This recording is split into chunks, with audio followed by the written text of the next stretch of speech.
Hello, everybody, and welcome back to the Sloppy Lab.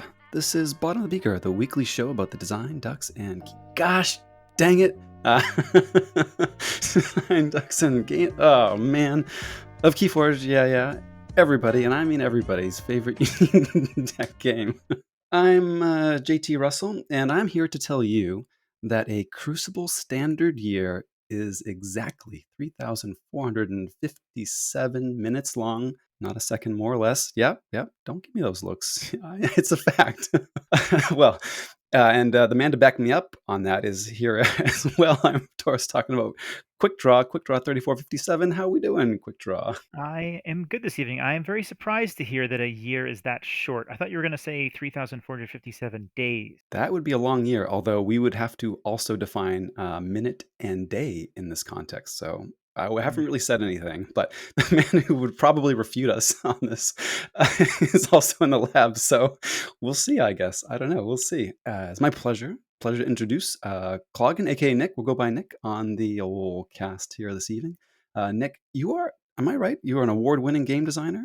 Certainly know much more about game design than I, or both of you, to be fair. But yeah, welcome to the lab, Nick. It is a pleasure to have you here. Cheers. It's good chatting with Yeah, long time chatter here. It's nice to finally have you on. Excited to talk to you this evening. you. I mean, I get to do the leading questions in real time, first person. It's going to be great. You have complete control this evening. JT started it, so I got to ask, like, what constitutes as a year on the Crucible? Forget minutes and days. We know a year to be orbiting our sun. Right. Crucible is the center of the universe, right? It's not orbiting the sun. Here's where we're going. So the Star Alliance folks, they said, well, there needs to be a standard, and they definitely came with their standard because they're already a conglomerate, like all these different cultures, all these different folks from different worlds, and they're like, so Captain Val was just like, all right, folks, this is what it is, and she laid down the year, day, minute kind of thing, and everybody goes with it now. So Captain Val Jericho is the one that said that a year is 3,457 minutes. Yep. Okay, I can't Yep. argue with her. I mean, who can argue with Captain Val Jericho? Show me where it's wrong in canon. Yeah. I like that you added in canon. I have it on good authority that the Crucible is an infinitely large sphere, so the curvature would be an infinitely small angle as to almost not exist, but it definitely does exist. But that would also mean that the gravity is also infinite, which would crush everyone on it. But it's not infinitely dense, right? So it could be infinitely large. It's an interesting, I mean, we'll get into what we actually want to talk about tonight, but just follow this thread to the end. It's interesting that you use the word dense because this was a conversation with particular individuals in the know to try to get authorization to build merch around the Crucible as flat. And we just needed some data. And in an attempt to be dense, took us down a weirdly scientific rabbit hole. But we didn't mention Val Jericho. That's an interesting little tidbit that you uncovered there. We were joking about this before, but if it is indeed the case that the Crucible has an infinitely large sphere, infinitely wide sphere, however you phrased it, that sounds like a pretty good argument for flat Crucible to me. That sounds like a pretty good argument for flat Crucible. But At the very least, it would be so like almost flat that it was completely imperceptible. You would look at it, it would just seem like, yeah, this is definitely flat, 100%. But it's so vast that you could not possibly tell that there's like that minute curvature. I really want to go down this rabbit hole, but we're going to leave it there and just say with certainty that whether or not the Crucible is flat, we can be sure there are no birds there. There's no birds in the Crucible? Well, they're all fake. They're there, but they're all fake. They're Mollymock surveilling. is not real? Like, what are you trying to say right now? Birds are fake on the Crucible. You know, we're joking, fellas, but this is exactly why I wanted to bring up like this topic. If birds aren't real, maybe that's true. Wouldn't Mollymock then be a robot? It could be. Does that make it like some kind of cannibalistic android if it's got that R2D2 strange gizmo thing in its mouth and its card art? It could be. I mean, it's just listed as a beast, though. I mean, I would think that it would be a robot. What you're saying is true, unless the designers of KeyForge are in on the joke, or maybe they're just like in on not the joke. This is a very serious thing we're talking about. They're in on like the cover up, and they're like, yeah, this is totally not a robot. This is definitely a real thing. Or it was a misprint. I mean, these things This is a happen. misprint. Too soon, man. Too soon. Let me just say that we're not actually too far off from what we're actually going to be talking about the next hour. So if this is not remotely interesting to you, I'm sorry. This is interesting to us. Yeah, yeah, we'll get there. We'll get there. Yeah, yeah. On the topic of misprints, when the Ghost Galaxy crew made their first appearance at Gen Con, I Uh-huh. happened to snag one of Luke's business cards. Luke being the chief game developer behind KeyForge. You'll be delighted to know that card art is from Eureka. There's a big old duck on here. My camera's not going to do it justice. But you'll also be delighted to know that the nomenclature, the pattern for Ghost Galaxy email addresses is first initial and last name spelled out. No spaces, no period. So that means our beloved tabletop game developer, Luke Olson's email is LOLson at Ghost Galaxy. Amazing. Really, really incredible. Now that has taken us off topic. I would agree with that, but that's still worth mentioning. That's a very fun fact right there. I'm already looking forward to KFC and saying hi to Lawson. Well, we just lost Luke. Our viewership went down a notch. I don't know. My Oh, bad, buddy. funny. All good. All good. Well, in a desperate effort to, I don't know, find the thread. I don't know. Bring Um, it back. Bring it back. Yeah. Well, I guess maybe we wanted to get a little, set the stage for some of the stuff that we'll talk about later. Get to know a little bit about your journey through and to the game. I guess that Okay. sounds good. So maybe we could just start with, what got you interested, Nick, in KeyForge to begin with, as a player, as a designer, what have you. Either take is cool. Yeah, yeah, yeah. All of my gamification or game design efforts leading up to and even beyond joining Keyforge community, they're all professional pursuits. They were nothing kind of like sponsored by, fueled by me, save one. It was really all just to make somebody else some money. I wouldn't say those are hollow experiences, but those weren't the things that drove me to Keyforge. A buddy of mine, he hasn't played Keyforge in a minute, probably since just after the pandemic, but he goes by Clown Shoes on Crucible. And he was a Magic the Gathering player back in the day, and he and I kind of would play. We played tabletop games all the time. We met a bunch of people in the Chicago area, and so we kind of built a gaming group. And a lot of us, incidentally, were also connected to KeyForge somehow. So that community has grown. But in the beginning, Clown Shoes was looking for something that scratched that Magic the Gathering itch of combos, of strategy, all that stuff. But he didn't want to deal with the commerce aspect of building components into a deck. Mhm. Constructing a deck, any kind of like deck building, any kind of efficiency and combo building, like he loved all that stuff. But he didn't want to go, spending a whole bunch of money on this stuff. So he went digging into what is Richard Garfield up to now? And this Mm. is after Coda has launched, just before AOA has launched. So that's 2019, I think. Yeah. He found this game. We started Kitchen Table, and what drew me into the game was his enthusiasm for how this.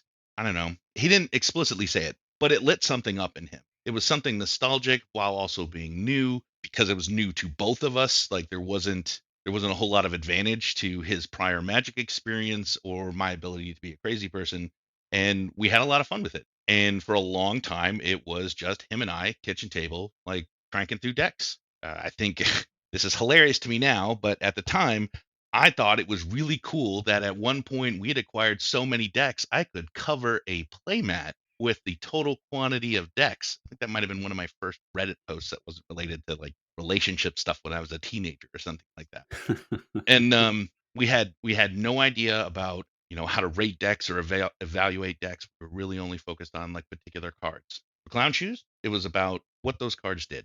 For me, it was more kind of what we'll get into today. Like what's going on with this artwork? What is going on with this particular character? I didn't understand the concept of flavor text. So this flavor text, this extra little non-ability thing on this card is referencing another card from another deck. Like, are these things related?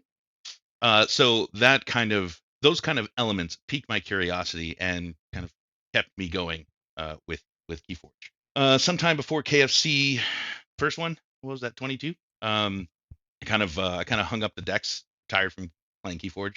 Everything that I sought to accomplish, I managed to accomplish. Pandemic was also kind of kicking us in the teeth, and it was far easier to run and plan events of any scale than it would be to recruit a couple of local players to go play the local game.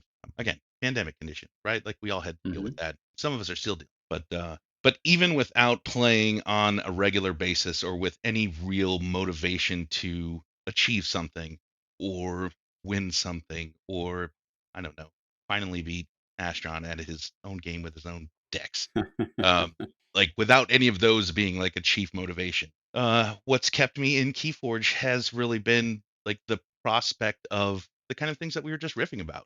What is Mollymach? Not that that's a chief question. What is Mollymach? Like, how does the Crucible work? Where is that extended universe? Like, what is going on? And so I think that's what I think that's largely what's like kept me around. It has been the people, which is less about the actual game and the kind of stuff that we want to talk about today. We formed the Villains of Tyranny from that board gaming group to be like a competitive team, somewhat video games, card games, that sort of thing. And really, our focus is don't be tyrannical. Be curious, be interested, be open, and largely that's done really well for that community. Yeah, Hmm. that's the hat with the KeyForge. So the lore is what kept you here. Yeah, I mean, I would say that it sounds like your friend got you into it originally, and then the lore is what interested you the most. The flavor text, the art, like how does this all connect with one another?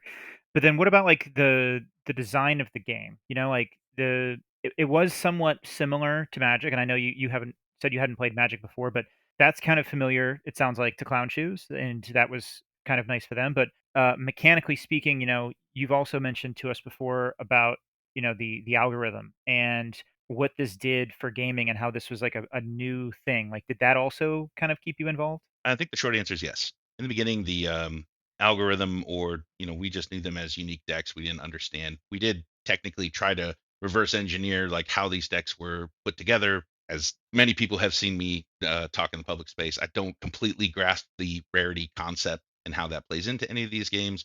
So those efforts kind of like didn't go anywhere.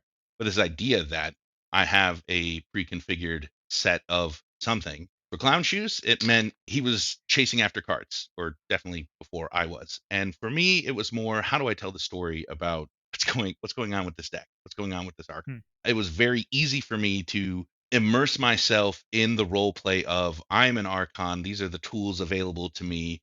They have no other purpose than to support and help me achieve my goal of, sounds very corporate, but forge unlock the vault. Actually, my brother and I had this tradition when we were cracking packs that also fit along this same kind of rhetoric. When you crack open a pack, you are to look at the front of the Archon card and in your best movie announcer voice, say the name of the Archon. Love it. Then you can look at the deck list. And then later we discovered, the all the different analyzing tools that kind of like shortcut, hey, is this any good? Do I want to bother to play this, or do you want to open the other like hundreds of decks that we lugged home from the local game store? That's a story for another time. But that practice actually allowed some decks, regardless if they're played or not, some decks to kind of like stick in our minds. And the first racing deck that, well, I now know as racing deck, the first racing deck that Clown Shoes had, called out, it's like, I don't know, 30 something expected Ember, classic Coda Untamed kind of thing. What was interesting was that the name of that Archon included the fifth.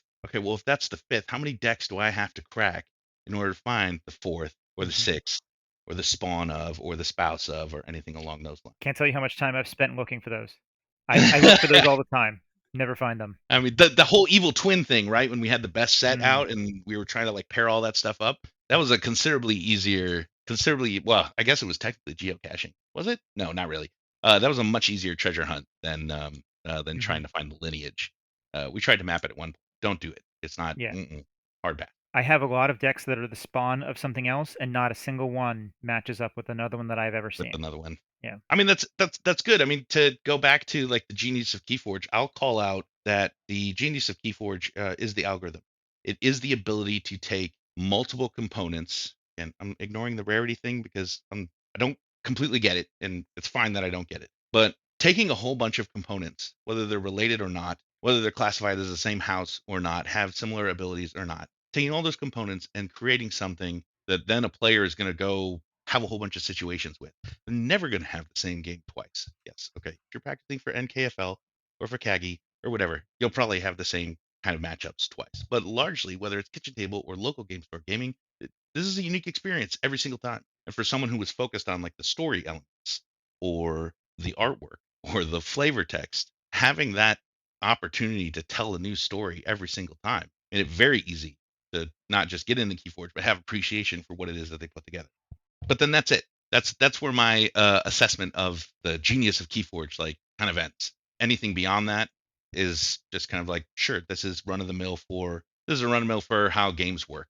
And so running into other players, you guys are a good example. Running into other players who find other things interesting about Mhm. KeyForge or that are particularly cerebral or genius about KeyForge, it's allowed us to have these kinds of deeper conversations. One thing that stands out to me that I find really interesting is that I've always thought about the algorithm in KeyForge as a mechanical aspect of the game. And your initial approach to it was a storytelling aspect to the game, which are two very different ways to interpret like what the algorithm is doing for this game. And I just think that's really interesting that like two people who've been playing this game for years can have such a like different initial impression of like just this basic concept of like the building block of this game. Well, whether you look at the algorithm and say, yeah, this is a story element or story driving element, what have you, or a purely mechanical thing, certainly there's something there to the combination of the two, right? Like there's a reason why people like having an archon, right? A deck of 36 cards that is your archon and its entourage, right? But it's not the same feeling you get when you bought like a sealed MTG pack that was 60 random cards and you're like, it's the same thing. This is a random 60 selection of 60 cards that I can play as a deck. But no one was like, okay, this is my thing that I'm going to jam with for the rest of time and like hone and like has an identity. Like there's a connection there, which is pretty cool. Yeah, it makes the Archon deck definitely more exciting than just cracking a pack of another TCG, where this is like a unique thing that you can relive this. Like no one's going to buy, a pack of another TCG and only play with that pack specifically. And this allows you to create these unique stories because like this is something that is always going to be together and you're always going to have the chance to like relive this experience, maybe tell a slightly different tale with the same character, something like that. Trying to I don't want to get religious here, but trying to assign meaning to something that could be random or mathematically put together also kind of is a breeding ground for storytelling. Like why is, I don't know, Bramo and Rock Hurling Giant both in this one particular deck? Like is there some correlation there? No, the algorithm, bro. Like don't worry about it. But there's a story that we could tell that connects them somehow. I think Bramo's a knight, right? Why is Brahma one of the few knights outside of Sanctum where we commonly see knights? Again, could be a story there. It's not that I necessarily would feel like I have to assign meaning, but there's a lot of downtime between turns, especially when you're starting out with Keyforge and don't, completely know all of the interactions, all the possibilities, have deck lists memorized. So you have time to sit and appreciate what's in your hand or examine what's on the board a little bit more or feign curiosity to psych out your opponent. Tilt as a mechanic will come on a future show. We don't want to. But JT, something you said is kind of interesting to me. So that sounded really demeaning. My bad. But that cracking of a pack and doing the movie announcer voice, that habit that my brother and I had during our thick days of KeyForge collections, there was definitely a gambler's high when we completed that tradition and then took a look at the deck list and usually intuition, but trying to figure out if this is something that we want to play. Like we had one hit right there. Going throughout Discovery, there were some other like kind of like aha moments, but what you just described with like cracking a pack or a trading card game, even if you know what the rarity distribution is going to be, Lorcana is a good example, right? There's always going to be one like somewhat foil card in a pack of 12 cards. Mhm. But that mystery, like, is that the same kind of high? Is that the same kind of satisfaction going through all 60 of those cards, even if you aren't going to play with all of them together? I think there's some similarities, but yeah, like I think a lot of people, especially when Keyforge decks were very cheap during the hiatus, definitely had that kind of gambler's feel to it. Like I'm just going to crack as many as I can because they're $2 a piece or something like Cheap. that. Yeah, yeah, yeah. Definitely has that aspect. And I think one of the things you mentioned about clown shoes, like not wanting to like be on this expensive quest to like find the perfect thing, still managed to seep its way into Keyforge. And I think this is something Garfield has talked about too, where he's like, yeah, like when he first made Magic the Gathering, he never imagined that people would be buying like boxes and boxes and boxes of this. And I think he had said a similar thing about Keyforge, where he never really imagined that people would buy hundreds of decks. Like I think his initial vision was like you want to be the best you can at a single deck. Not that people would only buy one deck, but just that he didn't expect people would be buying this on the scale we are. I think in search of like that perfect deck that we're all trying to find for us. Should the genius of KeyForge not be, my answer of being algorithmically generated? Should it be the fantastical dopamine hit of cracking a new pack as often as possible. Love sales. It's a real thing. It is for sure. Certainly for me, as playing Magic for as long as I did, it gets to a point where you're like, yeah, I'm not going to crack packs anymore because there's just not that dopamine hit. Maybe for whatever reason, you can like hit the secondary market to get the things you need for your standard deck or what have you. But like, it's always there for a Keyforge. I mean, even for me still, I know I'm sure there are folks who are like, yeah, I've opened enough packs. I don't need to see more packs. To this day, I'm like, give me an AOA deck and I'll crack it open. And it's not like, oh, did I get Jenka or did I get the gang or not combo? It's like, what are the like wacky shenanigans that I can do here? Is there something cool going on? Still love it. Plus the smell. You ever smell a deck of cards? It smells delicious. I mean, what can I say?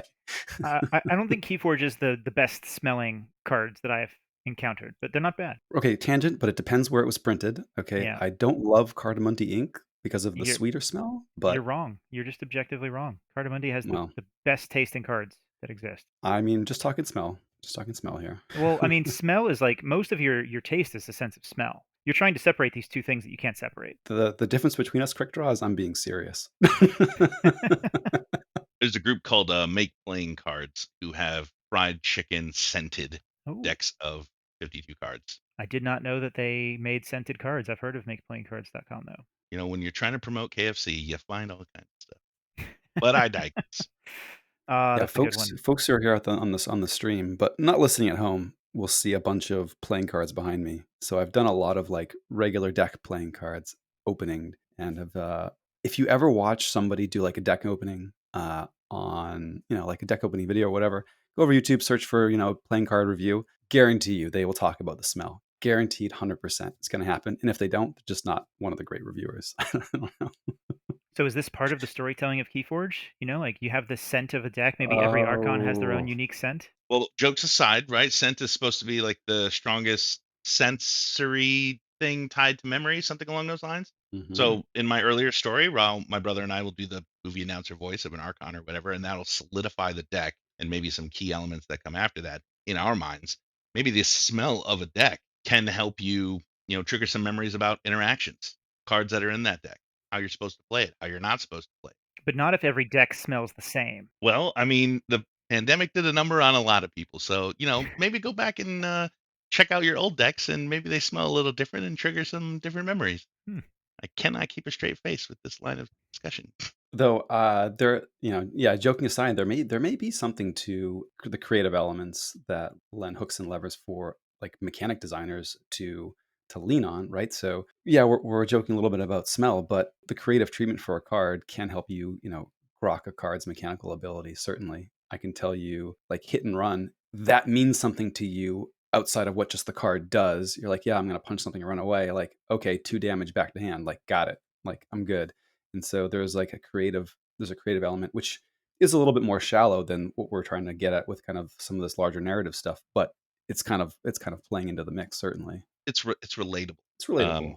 Yeah. it's been how many episodes since we referenced Astron's empathy episode? Hit and run, and the way you just described it sounds like how I treated my two younger siblings growing up. So like it immediately like hits them and a soft spot. And so it kind of like becomes this unexpected delight to see that card, regardless of what it does. Hey, this is kind of funny. This is kind of cool. Hey, remember when I used to do this to you? So it's not really storytelling or any of the stuff that we were going to talk about today, but there are experiences, and if I had my say, I would prefer them to be shared experiences with other players that can be associated with cracking open a deck, individual characters, all that stuff. It largely depends on, I think, what you're open to, what you might be curious about.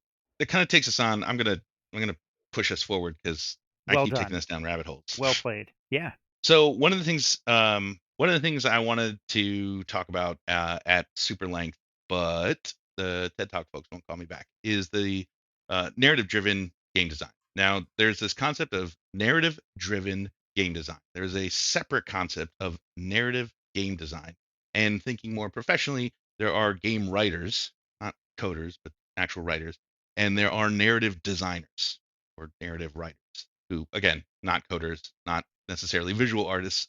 There's a difference between all these things. So to just use some standards or try to set the stage, because inevitably I will screw this up with everything else I talk about this evening. Narrative given narrative-driven game design is more around the concept of the story surrounding the game and intertwined in the game is essential to gameplay. Absolutely essential. And understanding the story is not only of great importance, but it helps you unlock, perfect, master, pick a term, the kind of game that you're playing. Now, that's narrative-driven game design. Now, narrative game design, you're zooming out a little bit. We're really looking more at the game development process and specifically like how do we define what that story structure looks like. You'll see it a lot in video games with choice and branching dialogue and branching storylines and that sort of thing. But ultimately, how do we take all of these experiences and create an emotional connection with the players? That emotional connection can also happen in between different NPCs in a video game or different characters that are actually in a tangible tabletop game, but largely building that emotional value. And then, of course, whatever it takes to like bring that world to life. And I want to say it's mechanic agnostic. It might not be. That's just kind of like my opinion. But that's narrative game design. And then kind of the difference between a game writer and a narrative designer. Game writer is more, how do we call it? Let's say they're more responsible for the overarching plot or defining the larger world in which whatever this play space is going to be is supposed to live. And then the narrative designer is really more with that world established. How is the individual player then going to experience any part of that story? Mm-hmm. So there's no points for naming these different roles or different concepts. Thanks a lot, gaming industry. But what I wanted to talk about today was really around experiences with narrative-driven game design as it relates to KeyForge. And to just be completely pedantic about this, the whole premise of KeyForge, like not just in the beginning, but kind of like the ongoing theme is we are racing to forge three keys we are acting as or we are embodying an archon. And it's a little fuzzy what the archon is. Is it an AI? Is it a deity? Is it something else? That answer almost has no influence other than piquing curiosity on gameplay. But the goal is, as embodying this entity, this archon, we are trying to forge three keys to unlock the vault, secrets of the vault, depending on which year of marketing material. And when you unlock the vault as the archon ascends. Okay, so now we know what the point is, not just what the victory condition is for a particular matchup, but now we know why we're doing any of this. So what tools do we have? And then that's where our different card types come in, the different the different houses, and then any of the archetypes around the houses, what they're inclined to do, like all the rest of that kind of stuff. But the overarching narrative of KeyForge is surrounding this idea of race, acquire ember, forge keys, open the vault, ascend. The concept of narrative driven game design, and I kind of want to put it back on you guys, like how essential is not just the story I just described, but anything else that could be tied to a creature, an action, a piece of art, a piece of flavor text, Archon's name. How essential is any of any of that world building to how you play KeyForge, perceive KeyForge, or really talk about KeyForge with other people? Yeah, so I'm one of those people that leans more towards the oh wait, there's art on these cards kind of people. I still enjoy the art. I still enjoy the flavor text. I love a good pun. Some of these cards have some really great flavor text where I might be like 3 years late to the party, but when I discover it, I'm like, oh, that's really cool. Like I do enjoy that part of it. But there's so many times where I like kind of just the image is sort of like this fuzzy collection of shapes and colors that I see out at the corner of my eye. And then when I start to like stop and just look closer at it, I'm like, oh, now I actually see what this image is. It's not just like, this fuzzy thing that I recognize, but I actually see what is going on in there. It makes it a lot more interesting. But I will just be totally upfront that I'm one of those kind of players that is more focused on the game, the mechanics, than I am on the narrative of the story. I'm going to call you out on that a little bit, quick draw. If you took away the art, if you took away the flavor text, you took away the border treatment, and you just had a piece of paper, plain white paper, black words written on it, maybe some numbers and things, it would not appeal to you. I'm No, I'm you're right. I'm It betting wouldn't. it You're would right. not appeal to you.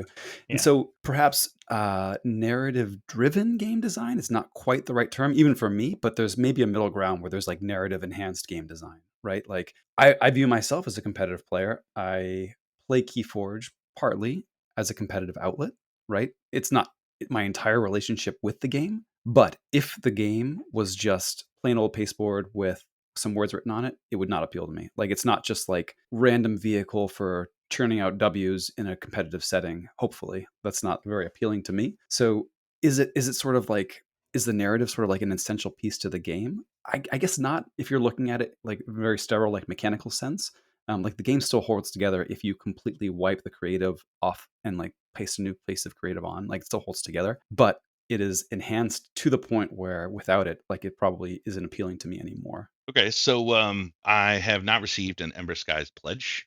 There, Uh-huh. I have been lurking in conversations about Ember Skies, and there are.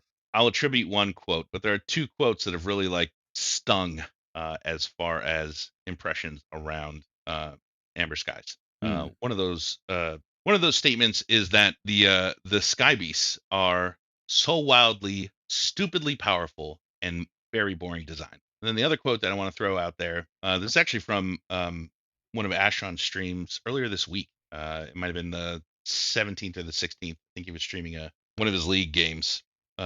And we were talking about, or chat and Ashron were talking about Amber Skies, and he was just kind of like going through some cards. And the quote I have from him is that his opinion is that Ghost Galaxy doesn't have a reason for making this set being Ember Skies. There's no Mm. story to it. There's no design aspect as to why something is happening. I think, Astron thinks, Tokens of Change is an incredible set because of its design. Bringing out another set of tokens, bringing out House Redemption is the most game design I think they've done in a long time. Mm. Now, I don't think anyone is going to argue that Astron is one of those people who identify as a competitive player. So making a statement that, or the statement that I want to make, right, is that the story behind KeyForge, the creature, the action, the different houses, all of that stuff's essential for this game. That's what I want to tell you. That's what I want the answer to be. Hmm. But I think the reality is KeyForge is at a place where it is between the thing that Nick wants and those slapped together pieces of cardboard with no art and a couple of numbers of text on them. We are in that middle ground. Narrative driven game design is not essential for KeyForge, but I wish it was. Is it essential And for other games? so we were talking about Diablo 2 kind of like off the cuff a little bit earlier. um Yeah. I think so. I think so. It's very easy to use video games as an example, and it's not just because video games are it's easier to correct mistakes or to test things out or whatever. Like, let's just put that all aside. Mm. There's a game that FFG referenced published and referenced when Chris originally posted his article 2018, 2019 about the approach to KeyForge, the unique deck game, and logistically, like what all that meant. There's a game that FFG published. This game is called Discover Lands Unknown, and I haven't played it, but my understanding after reading reviews and talking to people who have played it, granted, just two different people who didn't play together, but after talking with people who've played it and doing a little bit of research, it really seems like this game, every box, and it's like one of these boxes, right? Not a deck. Every box has a unique combination of components, of story elements, of choices, of people you can play as, of items, however that game is structured. And so I would say the story is absolutely essential in that tabletop game, not because it's unique, but because it's unique. Let me just talk in circles for a second. Yeah, I heard myself all too late. Um, the story is not essential because it's unique, but because the game is unique, the story plays a big part in Mhm. what that player experience is going to be, what that emotional connection is to opening up the box and going through the motions to try to achieve whatever the victory condition is for them. So would you say that's applicable as well to like a lot of the legacy type games where you're playing the game multiple times and it each time you play it, it changes the rules, changes the setting, changes what's happening next? I'm thinking like I haven't played Pandemic Legacy, but it sounds like it's like that. I'm not sure if you've played Oath. Oath is a very big storytelling game where whoever wins the first game really dictates like the map and the rule and how the I, next game looks. Is that kind of what you're referring to here? I think so, a little bit. King's Dilemma is another one I would put on that list. That's something that we're playing with the gaming group. That's a legacy game, and the choices that you make in one particular playthrough are going to affect the choices available to you in the next play. That is the story necessary in legacy games? Maybe not, but it definitely helps explain the why a particular choice is going to affect the availability of future choices. So there's this there's one other thing I want to point out about this. There's this book. It's sitting here next to me with a bookmark that never seems to move forward. There's this book called The Aesthetic of Play, and in this book, they spent the first shouldn't laugh. They spent the first 150 pages defining what the word play means, and that's how I knew that my eyebrows don't go high enough for this kind of literature. But in this book, they talk about this concept of horizons, horizons of action and horizons of intent. And in its simplest form, a horizon of intent is what do you want to do? A horizon of action is what you're actually able to do. So in a legacy game like Pandemic Legacy or Oath, the things that you want to do may not be available to you this turn. Okay, that's normal. On your second playthrough, the things that you want to do may not be available to you because a previous horizon of action or something that you actually did or that the group actually did in a previous playthrough altogether is now affecting what your horizon of action looks like in this particular playthrough. Is story necessary in order to connect all those things together? No, not really. Here's a choice. Here's a new parameter for the next go around. It definitely makes it easier to build that emotional connection Mhm. with the gameplay, with the play space, with the other players.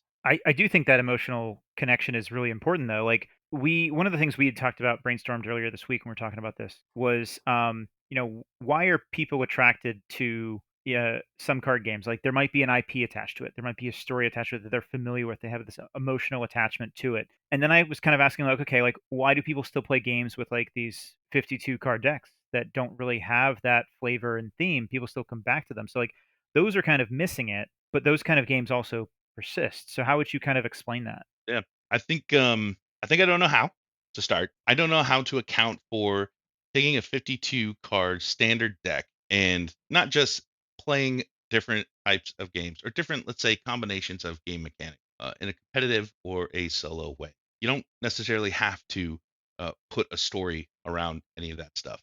And there really isn't a story around any of that stuff. What's the closest thing we have? The royalty of the king, queen, and jack. But what is the emotional connection for players with those cards or with those components and whomever they're playing with? Mhm. I think that's going to vary player and game to game. You play a game of Crazy Eights, like your relationship with the Ten of Hearts is going to be different than when you play Egyptian Rat Screw or when you're playing poker or something. There will be an emotional connection, but it'll be something that the player themselves are going to invent. Mhm. Not necessarily like a self-imposed meta, but like a story that they're going to tell Mhm. themselves. That's a good explanation, I think. I buy that. I do. I really do. I mean, I Sold. played Print it. I've played 500 Rummy my whole life, and now for me, that emotional attachment to that game is playing with my family growing up, and I still play it. Yeah. Yeah. Just played a game of war with my daughter over the weekend, and it doesn't matter how many cards you've got. When you put down the ace of spades, all the kids are like, "Big ace!" And it's like mic drop, moment. Sorry, I just had to throw it in there. Hey, look, that's not an untamed creature or a Brobnar action or a Logos thing allowing you to draw more cards, but it's Yeah, the same, like metaphorically, it's the same thing. Effectively, those mini me's have created this lore, this story around the big ace. Mm. yeah, And so when they go to play other games, sure as you're born, you're probably going to hear that sentiment expressed again, even though the context, even though the rules of the game is they're different. I don't yeah. know if you go down the path of a World War II kind of like history lesson or something along those lines, and you see that giant spade painted on the side of a fighter, a bomber, whatever.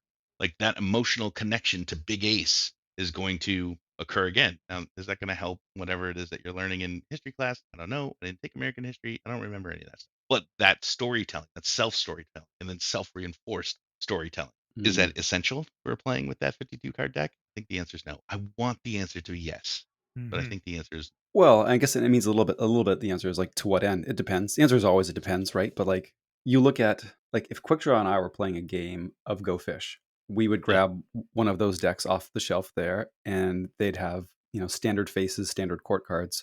If I'm gonna go play Go Fish with my kids, they're gonna go into our shelf of family board games, and pull out a deck that's got like pictures of different sized fish for each of the different number cards, and be like, here comes the big fish, and like I'm gonna get all of your tens, and it's the biggest fish, like here we go. And like there's a story that gets layered on top of that. Maybe there's this, and maybe this is not fair to kids, but I think there's a pretty natural spectrum of like, are you here because you enjoy the mechanics? And like If you are and you just enjoy the mechanics, like that's cool. Like nerd out about the mechanics, go for it. And maybe you don't notice the artwork, but you just love those mechanics, and that's awesome. And then well, maybe we just don't believe like that kids can have that appreciation, or we think that there's a broader appeal and nothing lost when we layer that narrative on that creative on top. So let's go for it, and we can enhance the experience for a bunch of other folks too. You were telling that story just now, and the way that you described the big fish, I could tell that there's like a physical reaction. Like I could hear the tone of your voice change a little bit. All of those nonverbal cues. Well, I just said tone. Consistency is not a stay sloppy, everybody. Stay sloppy. So all of those things. I'm gonna bring it back to KeyForge. Have you played the Martian Civil War event? And if you have, did you have like one of those moments? You don't necessarily have to recount it. Do you have one of those moments where like here is a physical reaction to something that has taken place in the game? Did you have that emotional connection? And if you say no, I'm not going to send you to therapy, but I'm saying this like I'm stump speeching about something, and it's awkward, but I'm not going to let it go. Yeah, so I did play the Martian Civil War event, and this is a great example, I think, of what it sounds to me like you're hoping that KeyForge gets more of, which is like this narrative of like the Martian Civil War happening between the rebels and the elders, and that will dictate what happens for the future of KeyForge. I did play it. I did not have that emotional reaction to it. We had a good time though. Like I went into it as, a social thing with, my local crew. We had, I think, 6 people or 8 people. I forget how many we had. And it was very much like a Rebels versus Elders camaraderie type thing happening. And so we enjoyed it for that aspect. We did follow along with the story. We did like lean into it a bit more. But yeah, for me, I didn't have that physical reaction that you're hoping for. But again, like I'm the kind of person who said at the top of the show here, like, yeah, cards have art. I'm not sure about that. Like, did you play JT? You didn't get a chance to play, did you? Yeah, that's what we thought. Um, I could have asked your locals who live just a few miles away from your house and go to play almost weekly, I'm guessing. And they'd be like, "Nope, JT was not there again." I am the true rebel. Just the true rebel or the ivory tower elder. It was even numbers. If I showed up, it would have been awkward. Yeah, You could have been the swing vote. that's true. So quick draw, like after this event, right? Like you didn't have that emotional moment or whatever, and that's totally fine. It's not a requirement, and like I said, I really want narrative to be an essential part of KeyForge, and it's not. But I'm saying it's not, but we have this opportunity to influence how the future of the game is going to go, and however that playthrough went. Do you feel any connection to? I really am turning this into a therapy thing. Do you feel any connection to the rebels or the elders as a result? Is there anything that you're now like more jazzed about or less jazzed about in an upcoming set or an upcoming opportunity to replay or take advantage of anything you experienced in that Martian Civil War event? This is still about me and like what type of gamer I am, but I am less jazzed about like the power level of some of those cards. That's what I think about. Like Okay. I am all about the elders Yeah. because I didn't like the mechanics of the rebels. So that's what puts me in the camp of the elders. Okay. However, there's also some mechanics of the elders that I don't like, but I'm an elder for life now, right? Like I played as the elders in the Martian Civil War, and so I can't just change factions. Like, come on, like You're trying to convince us that you're cold and unfeeling when it comes to the narrative, and then you proclaim your unending loyalty to the elders. Yeah. Makes sense. It's yeah, cool. yeah, that's fine. Yeah, he has an elder's tattoo. He showed me I before the did get a show. tattoo after the event. Yeah. I did not play in the event, but I have feels in a similar vein around tokens of change. And this is actually an interesting one because I think Quickdraw and I were chatting about this earlier in the week too. I saw House Redemption and even the little teaser that was on the Ghost Galaxy website as a very cool, like, all right, now we're gonna start layering some story in here. This is very cool. Just seeing the house, seeing the mutants come in and be like, ooh, what's going on? What's going on with that? Like, is there a story of redemption for the mutants? And like, what does that even mean for like the Archon, or what does that mean for like these individual creatures? Yeah, I don't know. I hope there's something behind that because I'd love to see what's behind that. And I mean, I would love to see whatever we did or what we did for Martian Civil War to get done for stuff like tokens of change. And I think there's just like a really nice tee up. Again, is it essential for the game? No, but I mean, I've said a number of times, to me, Keyforge is a lifestyle game, right? Like, yeah, I sit down and play with it. That is a small percentage of my interaction with the game, right? Like, I spend and talking with you all now, I spend a lot of time looking through decks on DOK. I spend a lot of time thinking about the game. So there's sort of a meta layer where it's absolutely essential, right? Like really enhances the experience. I mean, I have to admit also that I'm intrigued by the idea that there could be like a Sanctum versus House Redeemed type conflict in the future. I do find that interesting. So I will say Mm. maybe I'm trying to be a little too like mathematical and mechanical about it, but I do see the appeal of it. It appeals to me as well a bit. I'm not 100% cold blooded. I appreciate that, and we got it on the record, and I'll clip it on Twitch later, and everything will be great. So House Redemption is focused on mutants, Redeemed and since it's mutants. been 7 minutes since we talked about the best set, is House Redemption the remnants of the evil twins from Dark Tidings? I don't think Ooh. so. I think it's more related to mass mutation, is it not?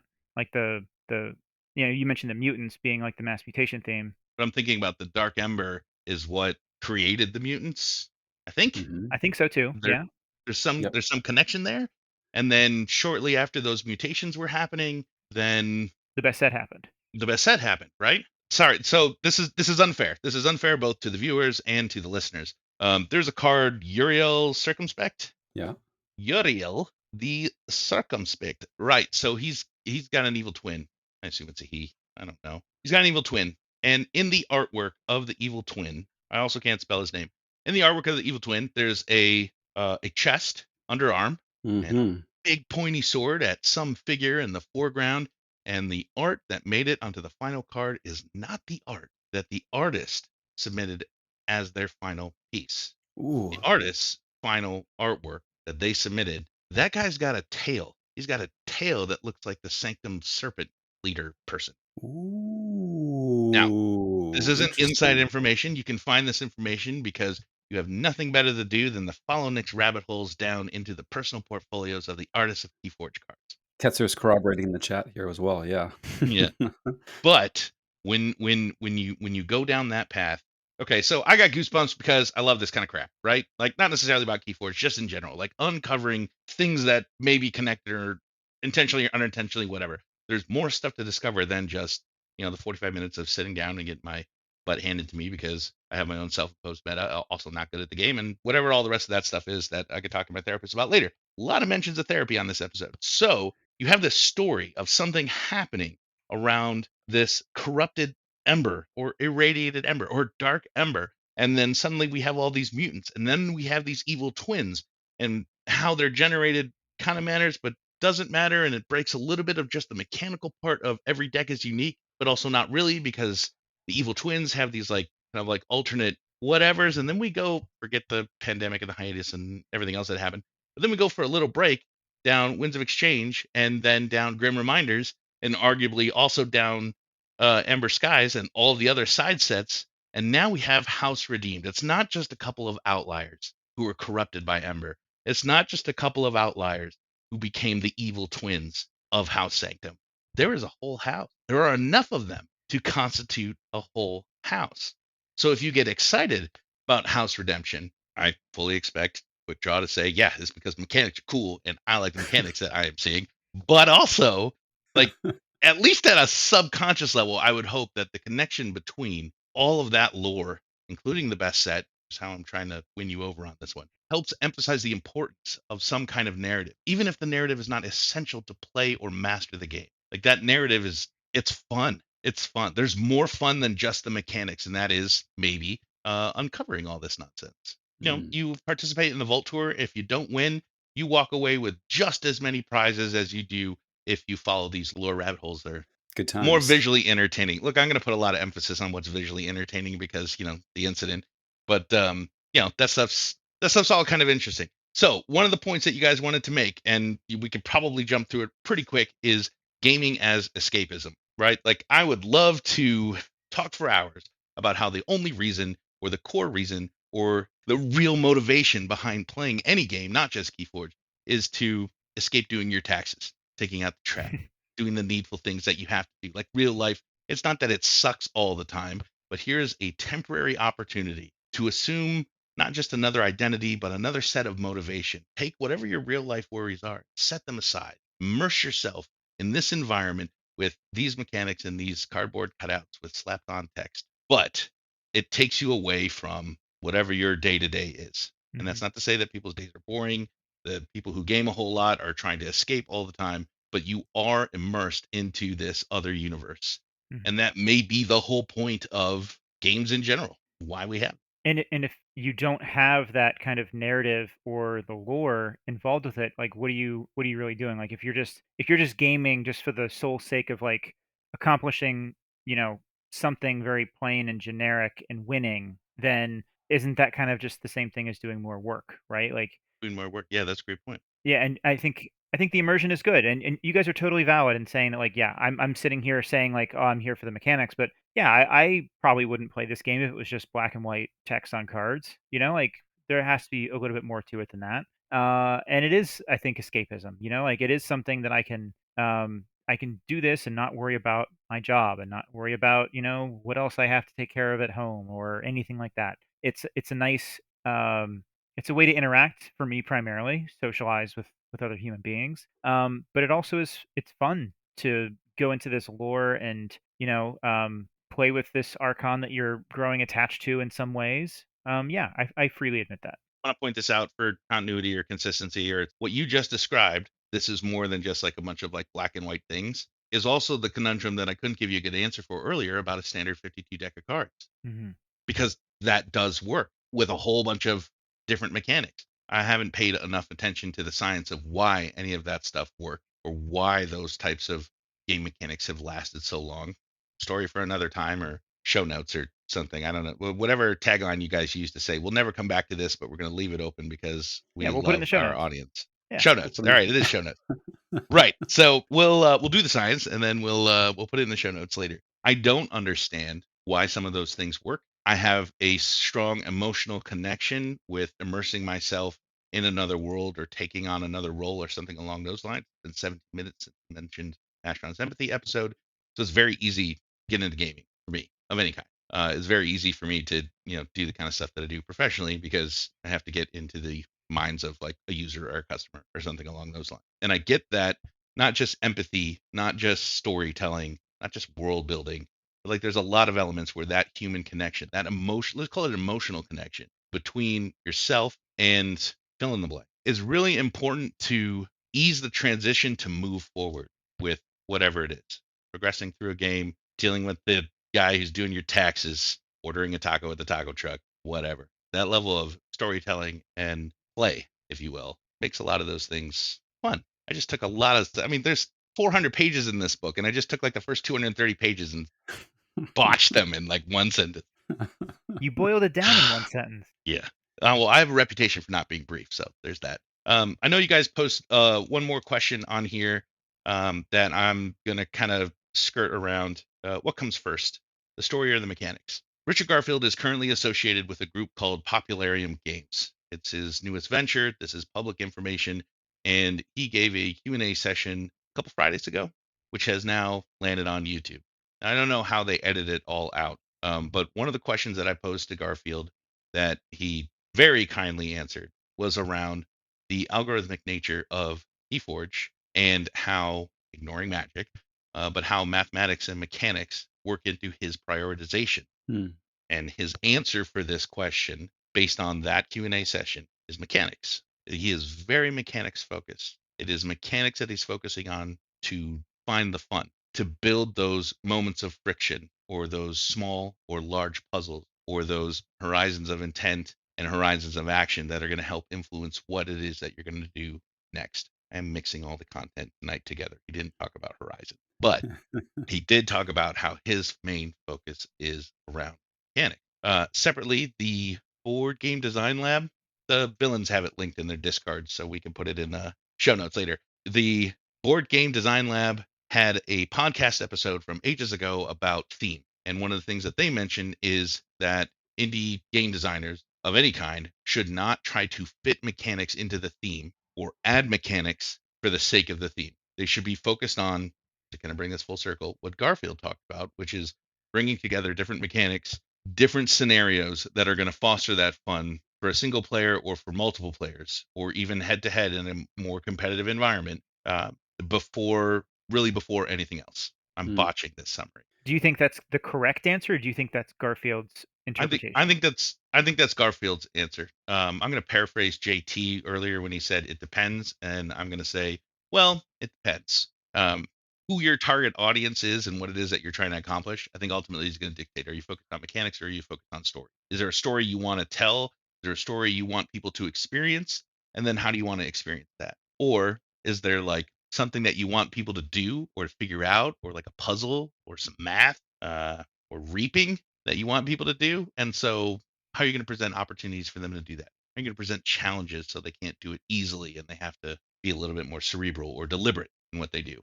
And then how do you turn that into a bunch of field mice from Brian Jacques Redwall? I'm wondering too if Garfield kind of peeled that back and talked about why that was his answer at all. And I'm asking because I've read a lot of stuff from the current like head designer for Magic, right, Mark Rosewater, and he's often said that flavor is much more flexible than mechanics, right? So it makes an awful lot of sense with that as context to get the mechanics right first, because you can nudge the flavor treatment to fit it a little bit better. And even with that being his take, and I think he'd probably argue the same point, like, hey, if you're getting into it or if you just need a quick answer, yeah, get the mechanics right first. That's the way to do it. I'm sure that'd be his answer. I don't know, but I'm sure, but I'd bet it would be. There have still been Magic sets that he's led that have started with story and then taken mechanics after, and they've been some of the like most popular, most successful sets. So it's not to say that it can't be done or it can't be a right answer. Yeah, it's always it depends. But I buy that as the like, okay, you need an answer. This is the answer, and then there's some kind of stuff we can dig into behind the answer. If it's not super obvious, I could talk about this stuff for 3 more hours. But I think most of your audience may have left by now. No, I this has been really fantastic. We actually had more chat engagement than we normally do. So that's props to you, Nick. This is really interesting stuff. Like and I guess JT, do you have anything else you want to sort of close with or any questions for Nick? No, I think we hit everything. Okay, so I just want to ask you, Nick, like for anyone out there that is interested in game design, like how would you succinctly recommend they approach this question of a narrative-driven game design for what they're trying to do? Like, do you think that it would be good for people to come up with the story and then build the mechanics around that? Do you think it's important for this? Like you mentioned, like target audience, for example. Like I'm kind of like leading you in a lot of different directions here, and I'll let you interpret and answer however you wish. But I'm kind of just curious from like for anyone out there thinking of designing games, any advice you'd have on this topic? What do you want your players to do? Do you want them to navigate a story and you are helping them along? Or do you want to lay out some options and give them the opportunity for you to observe how they navigate the space that you've provided? If you're looking to tell a very explicit story, you want people to discover and uncover something, then I think you're going to start a little bit more with that theme in the beginning than particularly stressing about mechanics and that sort of thing. Like if you are more interested in people solving particular puzzles, or you've found something that you find particularly interesting or inspiring that you want people to go through, you can help relate those situations, those mechanics, those opportunities for engagement. You can help people relate to those situations with that flavor, use Rosewater, with that flavor later. So if you really want to tell a story, focus on the story first. Focus on the thing that you feel strongly about. You want people to jump through hoops, focus on mechanics first. You can add the theme later. Cool. Well, with that having been said, we got a little note from our sponsor to rattle off here before before we close the show out. One other thing, tunneling. That's for you, Crusader. Gotcha. This episode of Bottom Leaguer was brought to you by Might Make Right, the navigation app that probably knows the way. Whether you're exploring new roads or revisiting familiar routes, Might Make Right will guide you, well, most of the time, with directions that are occasionally confident and sometimes just a little unsure.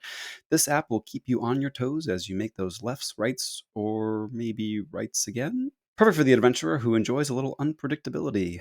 Might make right, because getting there is half the fun. Indeed. Indeed. I don't know.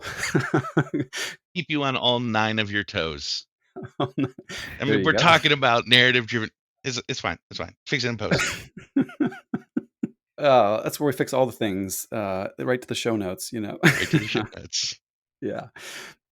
Folks, I want to let you all know that Bottom of the Beaker is recorded live on Wednesday evenings at 9:30 Eastern Time, right here at twitch.tv/sloppylabwork. You can find recordings of our past shows and other streams over at youtube.com. We are at Sloppy Labwork over there. And for the very best content, 34? No. 57 times distilled, scraped from the bottom of the beaker. Search for that very phrase in your podcatcher of choice, and we'll be there with you for all the flavor that the game has in store. Thanks so much, Nick, for joining us this evening. It was absolute pleasure to have you. Yeah. Cheers, fellas. I appreciate the conversation. Cheers indeed. And quick draw. Got any words for the folks getting off the final audio stop? Yeah, thanks, Nick. This was a real joy to have you on and talk about this. Fits very much into a lot of things that we're interested in, even if I say that I'm not interested in story. You guys were able to tease out that I really am, so thank you. And for everyone else listening, stay sloppy.